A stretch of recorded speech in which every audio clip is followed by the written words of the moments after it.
Joel 2:28. അന്ന് ഇങ്ങനെ സംഭവിക്കും, എല്ലാവരുടെയും മേൽ എൻ്റെ ആത്മാവിനെ ഞാൻ വർഷിക്കും. ഈ ദൈവനാദത്തെ സ്വീകരിച്ചവൻ, ഈ ദൈവനാദത്തെ ഏറ്റെടുത്തവൻ.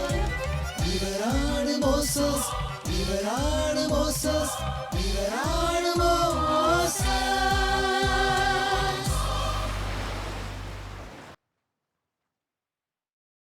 കത്തോലിക്ക കരിസ്മാറ്റിക് നവീകരണത്തിൽ അൽമായരുടെ വളർച്ച വളരെ പ്രധാനപ്പെട്ടതാണ്. ഒരർത്ഥത്തിൽ ഇതൊരു അൽമായ നവീകരണ മുന്നേറ്റമാണ്. ഇത് മനസ്സിലാക്കി അൽമായരെ കൂടെ നിർത്തി അൽമായരോടൊപ്പം നിന്ന് അവരുടെ വളർച്ചയെ പ്രോത്സാഹിപ്പിച്ച ധാരാളം വൈദികർ കേരളത്തിലുണ്ട്. അങ്ങനെ അൽമായ സഭയുടെ അൽമായരുടെ സമ്പത്തും ശക്തിയും തിരിച്ചറിഞ്ഞ് അൽമായരെ വളർത്താൻ സഹായിച്ച വൈദികരിൽ വളരെ പ്രധാനപ്പെട്ടയാളാണ് 2004 കാലഘട്ടങ്ങളിൽ കേരളത്തിലെ കത്തോലിക്ക കരിസ്മാറ്റിക് നവീകരണ പ്രവർത്തനങ്ങൾക്ക് നേതൃത്വം നൽകിയ ബഹുമാനപ്പെട്ട ഷാജൻ തേർമട അച്ഛൻ. അച്ഛൻ്റെ ജീവിതാനുഭവങ്ങൾ കേരളത്തിലെ കത്തോലിക്ക കരിസ്മാറ്റിക് നവീകരണം അച്ഛൻ കത്തോലിക്ക കരിസ്മാറ്റിക് നവീകരണത്തിന് നൽകിയ ധാരാളം ചൂടുള്ള അനുഭവങ്ങൾ നമ്മുടെ മുമ്പിൽ അച്ഛൻ പങ്കുവയ്ക്കുന്നു. ഈ എപ്പിസോഡിൽ നമുക്ക് ബഹുമാനപ്പെട്ട ഷാജൻ തേർമട അച്ഛൻ്റെ അനുഭവങ്ങൾക്ക് വേണ്ടി കാത്തിരിക്കാം. നവീകരണ സമൂഹത്തിന്റെ ഇന്നലകളുടെ പാതകളിൽ അനുഗ്രഹത്തിന്റെ പൂക്കൾ വിതറി ധന്യമാക്കിയ വൈദികർ നിരവധിയാണ്. ആ പൂക്കളുടെ സൗരഭ്യമാണ് ഇന്നും ആ സമൂഹത്തെ തീക്ഷ്ണതയോടെ ഉജ്ജ്വലിപ്പിക്കുന്നത്. ഇത് 2004-2007 കാലഘട്ടത്തിൽ KSTA നയിച്ച ഫാദർ ഷാജൻ തേർമട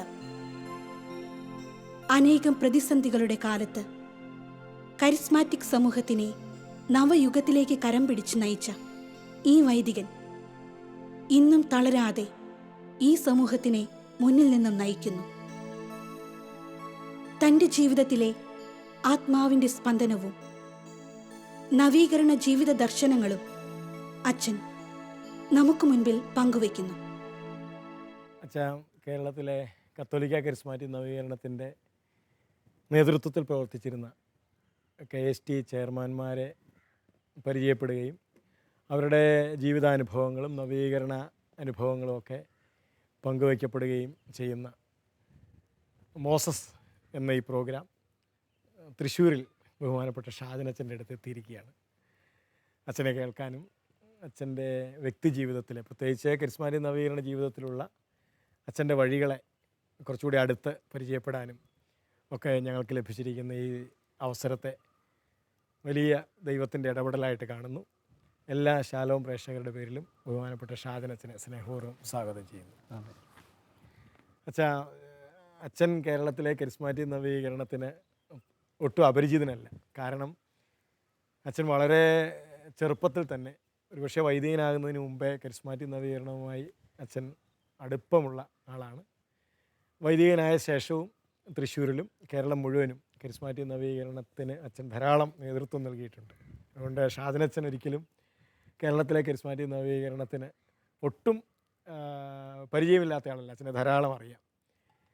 അച്ഛൻ്റെ വീടും അച്ഛൻ്റെ പശ്ചാത്തലങ്ങളും ഒക്കെ ഒന്ന് പങ്കുവെച്ച് നമുക്ക് ഈ മോസസ് എന്ന ഈ പ്രോഗ്രാം നമുക്ക് ആരംഭിക്കാം. ഞാൻ തൃശ്ശൂർ അതിരൂപതയിൽപ്പെട്ട ഒരു വൈദികൻ. ഒല്ലൂരിനടുത്ത് പടവരാട് എന്ന് പറയുന്ന സ്ഥലത്താണ് എൻ്റെ വീട്. അപ്പനും അമ്മയും മരിച്ചു. എനിക്ക് 2 അനുജന്മാരും അവരുടെ കുടുംബങ്ങളും. അങ്ങനെ അവർ ഒന്നിച്ച് തന്നെയാണ് താമസിക്കുന്നത്. പടവരാട്ടാണ് അച്ഛൻ്റെ ഓർഡിനേഷൻ 1989. SSLC കഴിഞ്ഞതേ അച്ഛൻ സെമിനാരിൽ പോയി. ചെറുപ്പത്തിൽ തന്നെ അച്ഛൻ വൈദികനാകാൻ ആഗ്രഹിച്ചിരുന്നു. തീർച്ചയായിട്ടും ആ ഒരു ആഭിമുഖ്യം ഉണ്ടായിരുന്നു. കാരണം ഞാൻ വളർന്നത് അമ്മയുടെ വീട്ടിലാണ്. അപ്പോൾ അവിടെ അപ്പാപ്പനും അമ്മാമ്മയൊക്കെ അങ്ങനെ ഒരു പ്രാർത്ഥനയുടെ വിശ്വാസത്തിൻ്റെയൊക്കെ അന്തരീക്ഷത്തിൽ ശരിക്കും ദൈവവിളി അങ്ങനെ കിട്ടിയെന്ന് ചോദിച്ചാൽ അതിൻ്റെ തുടക്കം പ്രാർത്ഥനാമുറിയാണ്. അത് തീർച്ചയായിട്ടും വീട്ടിലെ പ്രാർത്ഥനാമുറി തന്നെയാണ്. അന്ന് ഒന്നിച്ചിരുന്നുള്ള, പ്രത്യേകിച്ചും വളരെ കാർക്കശ്യമായിരുന്നു. നമ്മുടെ പൂർവികരൊക്കെ അങ്ങനെയാണല്ലോ. അപ്പം അപ്പാപ്പനും അമ്മയ്ക്ക് ഭയങ്കര സ്ട്രിക്റ്റായിരുന്നു. അങ്ങനെ പ്രാർത്ഥിച്ചു പോകുന്ന ആ ഒരു അന്തരീക്ഷം തന്നെയാണ് ശരിക്കും ഇതിൻ്റെ ആരംഭത്തിലേക്ക് നോക്കുമ്പം കാണുന്നത്. അപ്പോൾ ഈശോയെ അറിയാൻ സാധിച്ചു. അങ്ങനെ ഒരു വിശ്വാസത്തിൽ വളരാനായിട്ട് നമുക്ക് സാധിച്ചു. അതൊക്കെ തന്നെയാണ് അതിൻ്റെ തുടക്കം. പിന്നെ വളർന്നു കഴിഞ്ഞപ്പം പ്രത്യേകിച്ചും ഒരു അൾത്താര ബാലൻ എന്ന നിലയിൽ അൾത്താരയിൽ ശുശ്രൂഷിച്ചും അങ്ങനെയൊക്കെയുള്ള ഒരാഗ്രഹത്തിൽ പിന്നെ അങ്ങ് സെമിനാരിയിലേക്ക് അച്ഛൻ സെമിനാരിയിൽ വെച്ച് തന്നെ പഠന സമയത്ത് തന്നെ കരിസ്മാറ്റിക് ധ്യാനത്തിലൂടെ കടന്നുപോയി എന്നാണ് ഞാൻ മനസ്സിലാക്കിയിട്ടുള്ളത്. ഞങ്ങളുടെ മനസ്സെമിനാരിയിലെ ആദ്യത്തെ 2 വർഷവും കരിസ്മാറ്റിക് ധ്യാനമായിരുന്നു, വാർഷിക ധ്യാനം. അപ്പോൾ ആ ബഹുമാനപ്പെട്ട സിൽവസ്റ്റർ അച്ഛൻ്റെ ഒരു ധ്യാനം, പിന്നെ ജോർജ് മേമനച്ചൻ്റെ ഒരു ധ്യാനം.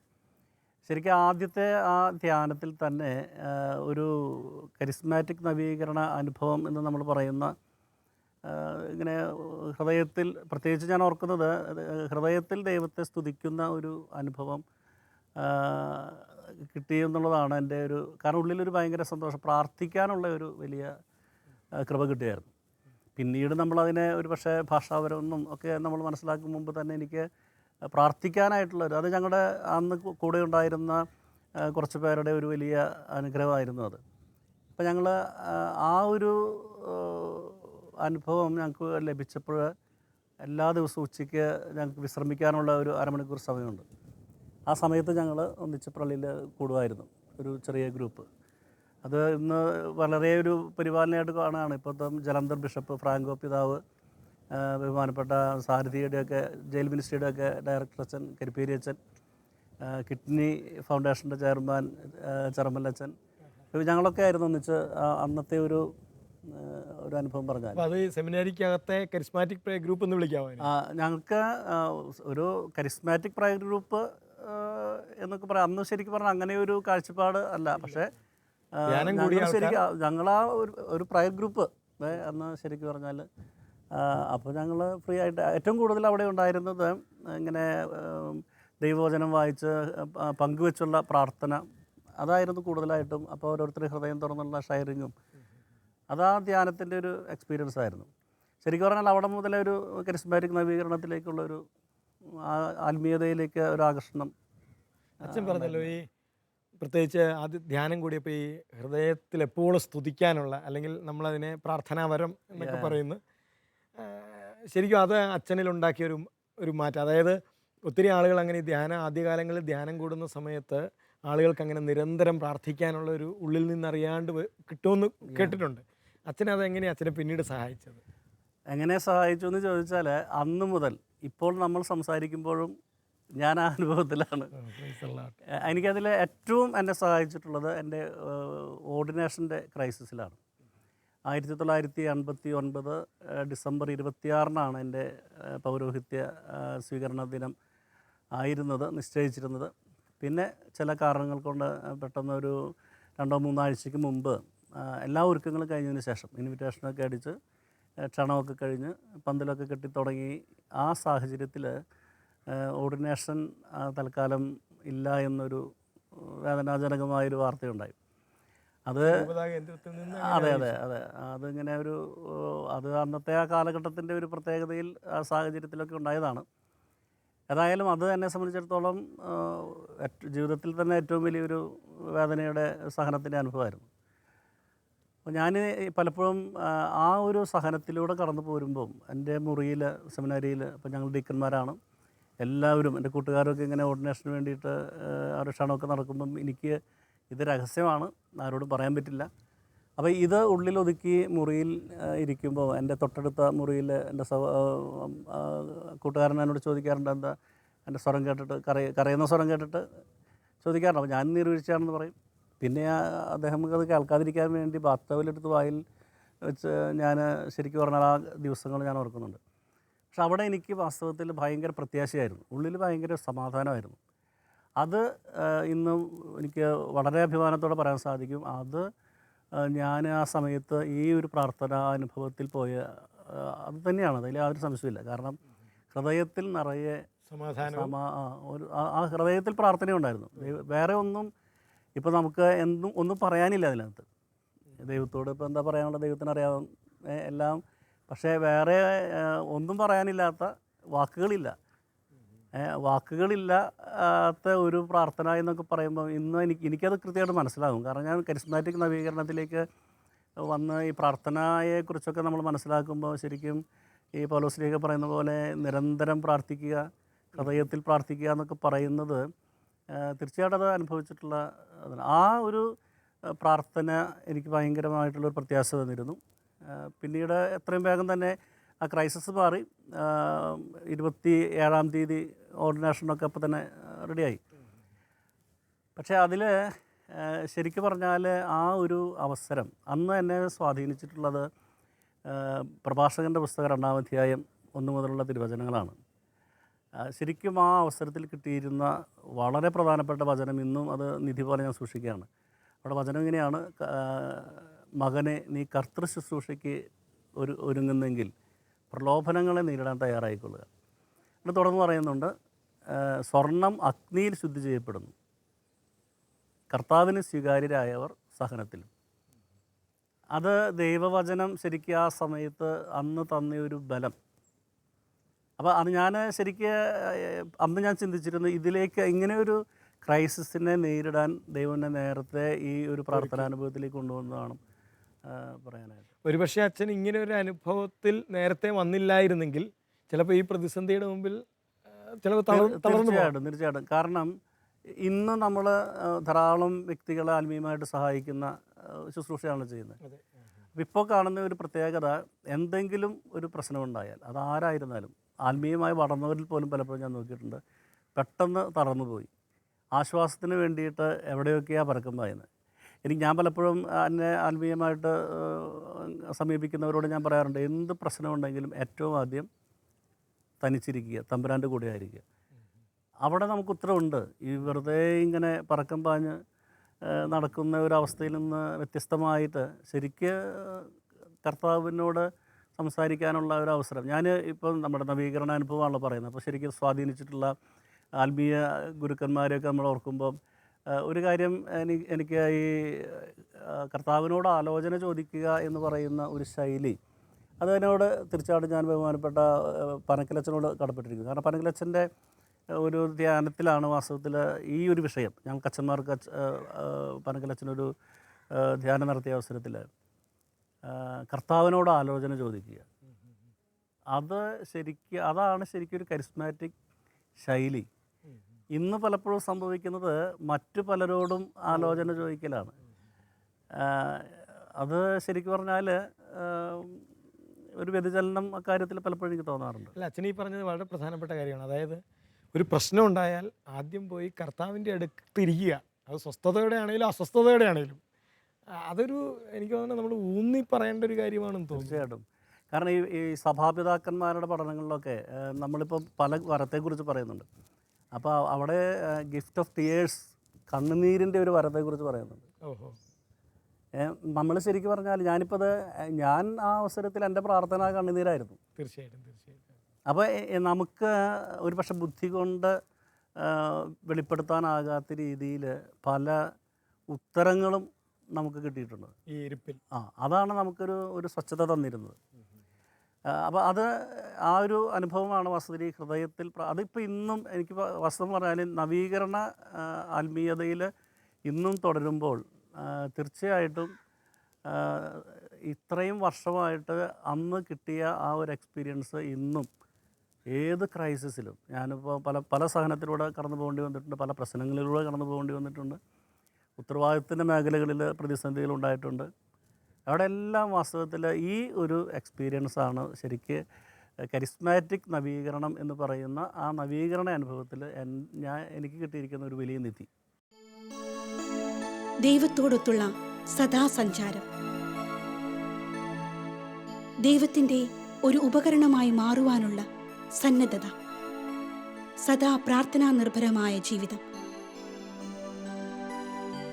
ഇതാവണം ഒരു സുവിശേഷ ശുശ്രൂഷകന്റെ ജീവിതശൈലി. എല്ലാ പ്രശ്നങ്ങൾക്കും പരിഹാരമായവൻ, കുരിശിൽ മരിച്ച ക്രിസ്തു, ക്രിസ്തുവിൻ്റെ ആത്മാവിൻ്റെ ചൈതന്യം നിരന്തരം നമ്മെ നയിക്കുന്ന അനുഭവം, അതാവണം നമ്മുടെ ആത്മീയ ജീവിതത്തിൻ്റെ ശൈലി. അച്ഛൻ പറഞ്ഞാൽ ഈ ഹൃദയത്തിൽ പ്രാർത്ഥിക്കുക.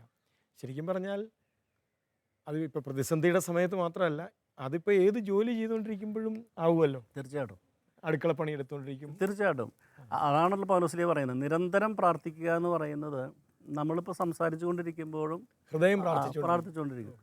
അത് കുറേ നമ്മൾ ആ അനുഭവത്തിലേക്ക് വരുമ്പോൾ ശരിക്കും അത് സംഭവിച്ചുകൊണ്ടിരിക്കുന്ന ഒരു കാര്യമാണ്. കാരണം പരിശുദ്ധാത്മാവ് നമ്മുടെ ഹൃദയത്തിൽ ആണല്ലോ. പൗലോസ്ലീഹ ചോദിക്കുന്ന പോലെ നീ ദൈവാത്മാവ് നിന്നിൽ വസിക്കുന്നുവെന്ന് നീ അറിയുന്നില്ലേ?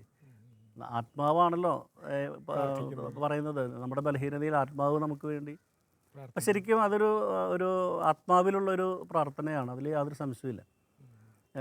അതാണ് എനിക്കൊരു അന്നത്തെ അത് ശരിക്കും ആദ്യത്തെ വർഷത്തിൽ സെമിനാരി ജീവിത അനുഭവത്തിൽ നിന്ന് കിട്ടിയിട്ടുള്ള ഒരു ഇത് എനിക്ക് തോന്നുന്നത്. ഞാൻ എൻ്റെ എൻ്റെ ഇൻറ്റിമേറ്റ് ഫ്രണ്ടാണ് ഫ്രാങ്കോ പിതാവ്. ഞങ്ങൾ ധാരാളം ഷെയർ ചെയ്യാറുണ്ട് ഇപ്പോഴും കുറേ ആശയങ്ങൾ. അപ്പോഴൊക്കെ ശരിക്കും പറഞ്ഞാൽ പിതാവിൻ്റെ ഉള്ളിൽ ഭയങ്കര ഒരു തീയുണ്ട്. ഇതിപ്പോൾ ഞങ്ങൾ ഒന്നിച്ച് കൂടുമ്പോഴൊക്കെ അന്ന് മുതൽ ഇത്രയും വർഷമായിട്ട് ഞങ്ങളിപ്പോൾ പട്ടം സ്വീകരിച്ചിട്ട് ജൂബിലിയൊക്കെ ആഘോഷിച്ച് കഴിഞ്ഞു, 26 വർഷമായി. അപ്പോൾ ഇന്നും വാസ്തവത്തിൽ ഈ ഒരു അഗ്നി ഉള്ളിലുള്ളത് അന്ന് വീണതാണത്. ഇപ്പം കരിപ്പേരച്ചനെ ആണെങ്കിലും ഇപ്പം കേരളം മുഴുവൻ അറിയപ്പെടുന്ന ആളാണ്. കരിപ്പേരച്ചൻ്റെ ഉള്ളിലുള്ള ഒരു അഗ്നി, ഇതൊക്കെ വാസ്തവത്തിൽ അന്ന് വീണിട്ടുള്ള തീയാണ്. അപ്പോൾ ശരിക്കും വെച്ചാൽ കരിസ്മാറ്റിക് നവീകരണം ഇതുപോലെ ഒരു അഗ്നി അല്ലെങ്കിൽ ഒരു സ്പിരിറ്റ്, എനിക്ക് തോന്നുന്നത് അത് ധാരാളം മനുഷ്യരുടെ ഉള്ളിൽ നിക്ഷേപിച്ചു. തീർച്ചയായിട്ടും അതായത് ഇതൊക്കെ നമ്മൾ അങ്ങനെ ആർജിച്ച് എടുക്കുന്നതല്ല. തമ്പുരാൻ്റെ വരമാണിത്, ദൈവം നമുക്ക് തരുന്നു. പിന്നെ ഇതിനെ നമ്മൾ കാത്തു സൂക്ഷിക്കണം. എപ്പോഴും ഇത് നമുക്ക് കിട്ടുന്നുണ്ട്, അതിൽ യാതൊരു സംശയമില്ല. കാരണം നമ്മളൊരു ധ്യാനത്തിൽ പങ്കെടുക്കുമ്പം പരിശുദ്ധാത്മാവ് മാമോദിസായിലൂടെ നമ്മുടെ ഉള്ളിൽ ഈ അഗ്നി ഉണ്ടല്ലോ. ഇത് പുതിയതായിട്ടിപ്പോൾ കരിസ്മാറ്റിക് ധ്യാനത്തിലൂടെ വന്ന് വീഴുന്നതല്ല, ആ മാമോദിസായുടെ ഒരു ഫലമാണല്ലോ അത് ജ്വലിക്കുന്നുണ്ട്. എനിക്ക് തോന്നുന്നു അതിനെ നമ്മൾ ശരിക്കും ആ അഗ്നി കെടാതെ സൂക്ഷിച്ചാൽ അതാണ് യഥാർത്ഥത്തിൽ കരിസ്മാറ്റിക് നവീകരണ ജീവിതം എന്ന് എനിക്ക് തോന്നുന്നത്. ആ അഗ്നി കെടാതെ സൂക്ഷിക്കുക. ജീവിതകാലം അത്രയും ഒരു കത്തോലിക്ക കരിസ്മാറ്റിക് വൈദികനായി ജീവിക്കുവാൻ തിരുമുൻപിൽ സമർപ്പണം ചെയ്ത ജീവിതം, ഇന്നും പുലർത്തുന്ന വിശ്വസ്തത, തീക്ഷ്ണതയോടെയുള്ള പ്രബോധനങ്ങൾ, മറ്റുള്ളവരെ കരം പിടിച്ച് നയിക്കുവാനുള്ള ഉൾവെളിച്ചം, ഇതെല്ലാം ഷാജൻ തെരമിടം അച്ഛനെ വ്യത്യസ്തനാക്കുന്നു. ഇപ്പം ഞങ്ങൾക്ക് ഷാജനച്ചനെ മനസ്സിലാക്കിയിട്ടുള്ളത്, ഇപ്പം ഞാൻ ഷാജനച്ചനെ പരിചയപ്പെട്ട അന്ന് മുതൽ ഷാജനച്ചൻ ഈ അച്ഛൻ പറഞ്ഞ ആ വാക്ക് തന്നെ ഞാൻ ഉപയോഗിക്കുകയാണ്. എന്തോ ഒരു തീ അകത്തുള്ളിലുള്ള ഒരാളായിട്ടാണ് ഞങ്ങൾക്ക് കാഴ്ചക്കാർക്കും കേൾവിക്കാർക്കും അച്ഛനെ മനസ്സിലായിട്ടുള്ളത്. അപ്പോൾ തീർച്ചയായിട്ടും അച്ഛൻ ഈ കരിസ്മാറ്റിക് നവീകരണത്തിലൂടെ ലഭിച്ച ഈ ദൈവസ്നേഹത്തിൻ്റെ തീയ് അല്ലെ പരിശുദ്ധാത്മാ അഗ്നി, ഇത് വലുതാണെന്ന് അച്ഛൻ കണ്ടു. എനിക്ക് തോന്നി അത് വളർത്താനും അതിൽ നിലനിൽക്കാനും അച്ഛൻ തീർച്ചയായിട്ടും ഒത്തിരി ശ്രമിച്ചിട്ടുണ്ട് അച്ഛൻ്റെ ഭാഗത്തു നിന്ന്. എന്തായിരിക്കും അച്ഛൻ്റെ ഒരു അങ്ങനത്തെ ഒരു ജീവിത ശൈലി? അതിൽ ഞാൻ പറഞ്ഞല്ലോ, സെമിനാരിയിൽ ഈ ഒരു അനുഭവത്തെ നിലനിർത്താനായിട്ട് സാധിച്ചത് തീർച്ചയായിട്ടും അന്നത്തെ ആ കൂട്ടായ്മയാണ്, പ്രാർത്ഥനാ കൂട്ടായ്മയാണ്. അതിൽ യാതൊരു സംശയമില്ല. അത് നമ്മൾ ഇങ്ങനെ ഒരു വിഷയം അവതരിപ്പിക്കാൻ വേണ്ടി പറയുന്നതല്ല, ഇത് അനുഭവമാണ്. അന്ന് ഞങ്ങൾ ഒന്നിച്ചു കൂടിയില്ലായിരുന്നെങ്കിൽ ആ അഗ്നിയെ ഞങ്ങൾക്ക് കത്തിക്കാൻ പറ്റില്ല.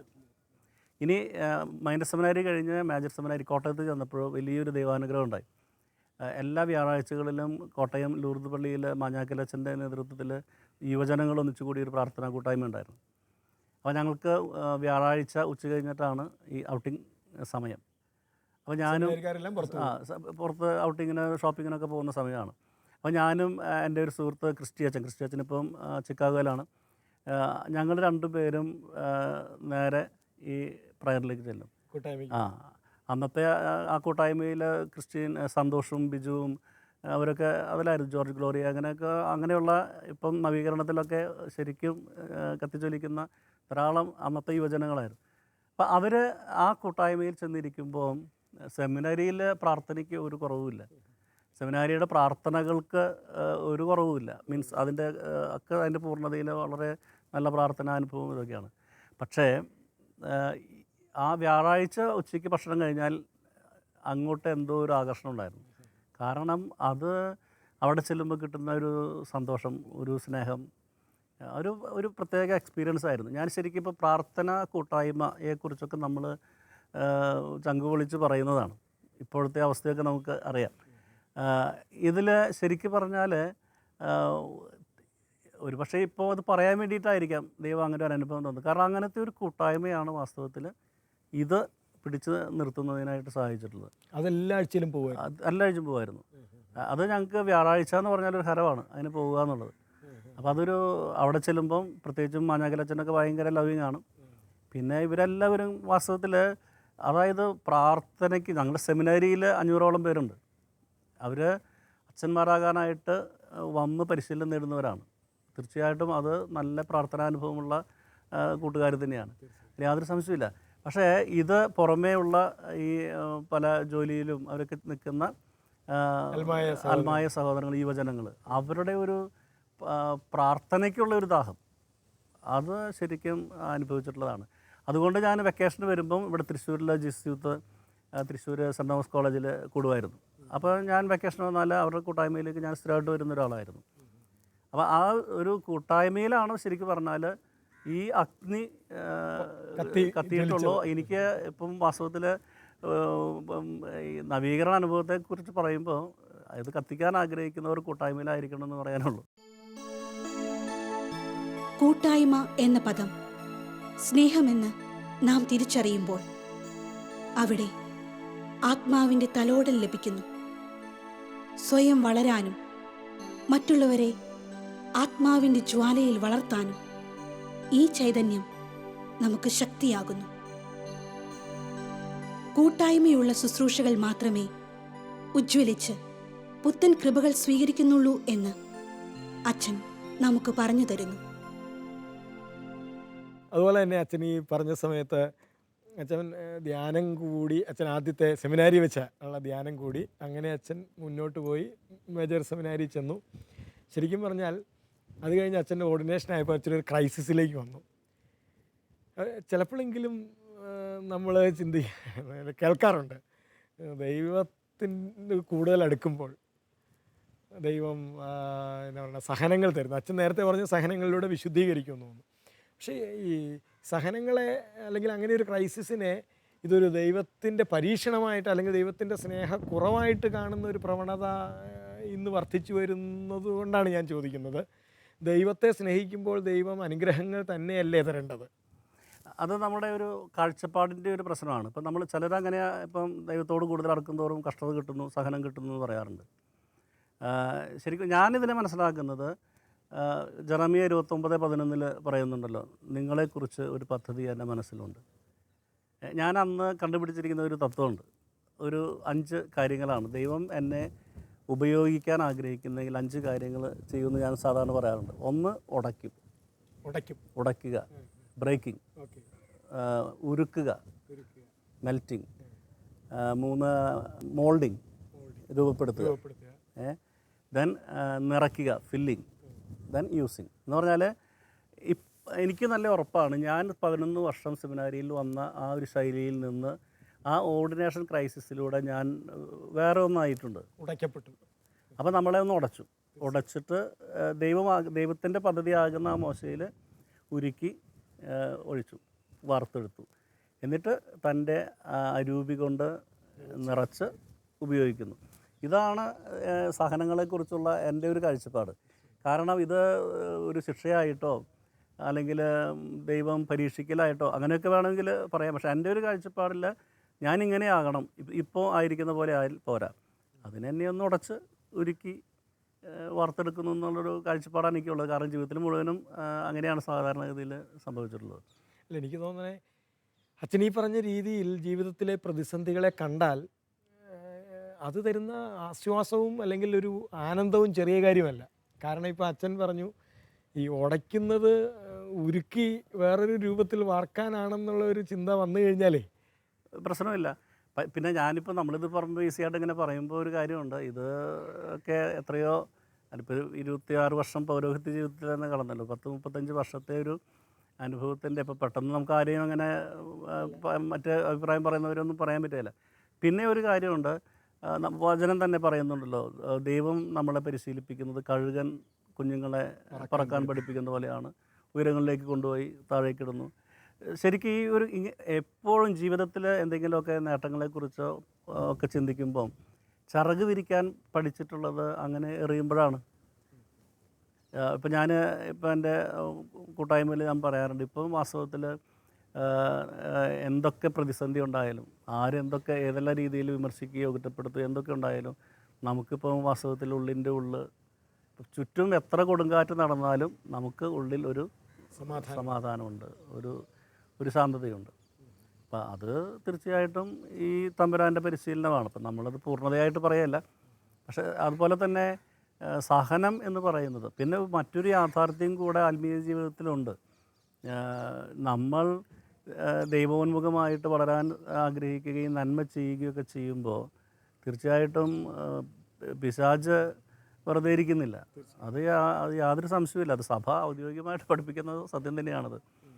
അപ്പോൾ പ്രത്യേകിച്ചും ഈ കാലഘട്ടത്തിൽ ആത്മീയ ശുശ്രൂഷകർ, അൽമായരായാലും സമർപ്പിതരായാലും പുരോഹിതരായാലും വളരെയേറെ പീഡിപ്പിക്കപ്പെടുന്നതിന് പുറകിൽ ഈ ഒരു രഹസ്യം കൂടെയുണ്ട്. അതൊന്ന് തിരിച്ചറിഞ്ഞ് തമ്പുരാനോട് കൂടെ നിന്നാൽ അവിടെ എനിക്കൊരു ആശയം പറയാനുള്ളത്, എനിക്കൊരു ക്രൈസിസ് ഉണ്ടായപ്പോൾ എൻ്റെ ആത്മീയ പിതാവാണ് ശരിക്കും പറഞ്ഞാൽ എനിക്ക് സഹായമായിരുന്നത്. വളരെ നന്ദിയോടെ ഞാൻ ഓർക്കുന്ന ആളാണ് എൻ്റെ ആത്മീയ പിതാവ് മോൺസിഞ്ഞോർ വെളാനിക്കലച്ചനാണ്, മാത്യു വെളാനിക്കലച്ചൻ, ചങ്ങനാശ്ശേരി രൂപതാവ്. അച്ഛൻ്റെ അടുക്ക ചെന്ന് ഇരിക്കുമ്പോൾ കിട്ടുന്ന ആത്മീയമായ പങ്കുവയ്ക്കലിലൂടെ ചിലപ്പോൾ അച്ഛൻ വേറെ കുറേ ആശയങ്ങളൊന്നും പറയാറില്ല, ചിലപ്പോൾ അച്ഛൻ്റെ ഒരു ചിരിയായിരിക്കാം.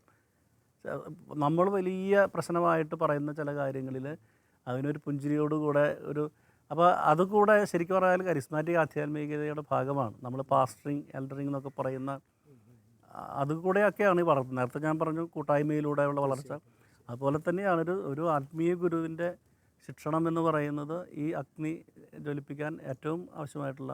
അച്ഛനെ ഇതെല്ലാം അച്ഛനെ സഹായിച്ചിട്ടുണ്ട് തീർച്ചയായിട്ടും. ആത്മീയ ഗുരുവിൻ്റെ ശിക്ഷണം, കൂട്ടായ്മ, പിന്നെ അച്ഛൻ്റെ വ്യക്തിപരമായ പ്രാർത്ഥനയുടെയും വചന ജീവിതത്തിൻ്റെയും ശൈലികളൊക്കെ. തീർച്ചയായിട്ടും അച്ഛാ, എനിക്ക് തോന്നുന്നത് കരിസ്മാറ്റിക് നവീകരണം, ഇപ്പോൾ അച്ഛനെ ഞങ്ങൾ കാണുന്നത് നവീകരണത്തിൽ പക്വതയോടെ വളർന്ന അങ്ങനെയാണ് ഷാജനച്ഛനെ ഞങ്ങൾ കാണുന്നത്.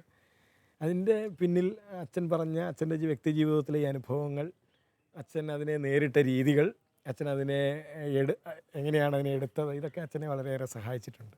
തീർച്ചയായിട്ടും കത്തോലിക്ക കരിസ്മാറ്റിക് നവീകരണത്തിൽ വളരാൻ ആഗ്രഹിക്കുന്നവർക്ക് അച്ഛൻ്റെ ഈ അനുഭവങ്ങൾ ഏറെ ചിന്തനീയമാണ്. ഒന്ന് തിരിഞ്ഞു നോക്കാനും, ജീവിതങ്ങളിലേക്കൊന്ന് തിരിഞ്ഞു നോക്കാനും ഒക്കെ അച്ഛൻ്റെ ഈ ചിന്തകളെ, അച്ഛൻ്റെ ജീവിതാനുഭവങ്ങളെ സഹായിക്കുന്നുണ്ട്. എല്ലാ ശാലവും പ്രേക്ഷകരുടെ പേരിലും അച്ഛൻ്റെ ഈ വിലപ്പെട്ട ജീവിതാനുഭവങ്ങൾ ഞങ്ങളോട് പങ്കുവച്ചതിന് ഹൃദയപൂർവ്വം നന്ദി രേഖപ്പെടുത്തുന്നു. തികഞ്ഞ കരിസ്മാറ്റിക് ശൈലിയിൽ ഒരു സമൂഹത്തെ ഈ വൈദികൻ മുന്നിൽ നിന്നും നയിക്കുന്നു. ഇത് അനേകർക്ക് പുതിയ തീക്ഷ്ണത നൽകുന്നു. നമ്മുടെ നാഥന്റെ സുവിശേഷം പ്രഘോഷിക്കുവാനുള്ള തീക്ഷ്ണതയാൽ അവർ ഉജ്ജ്വലിക്കുന്നു. നവീകരണത്തിന്റെ നാൾവഴികളിലെ ഈ വൈദികന്റെ അനുഭവങ്ങളുടെ പങ്കുവെക്കലുകൾ തുടരുന്നു.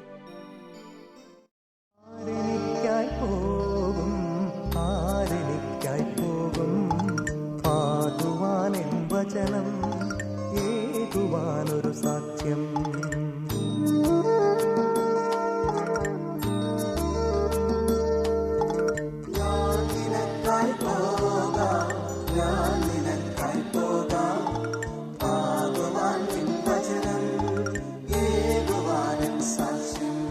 ക്ലേശമോ ദുരിതമോ പീഡനമോ രോഗമോ ദുഃഖമോ നഗ്നതയോ, ക്ലേശമോ ദുരിതമോ പീഡനമോ രോഗമോ ദുഃഖമോ നഗ്നതയോ, അകറ്റുകല്ലോ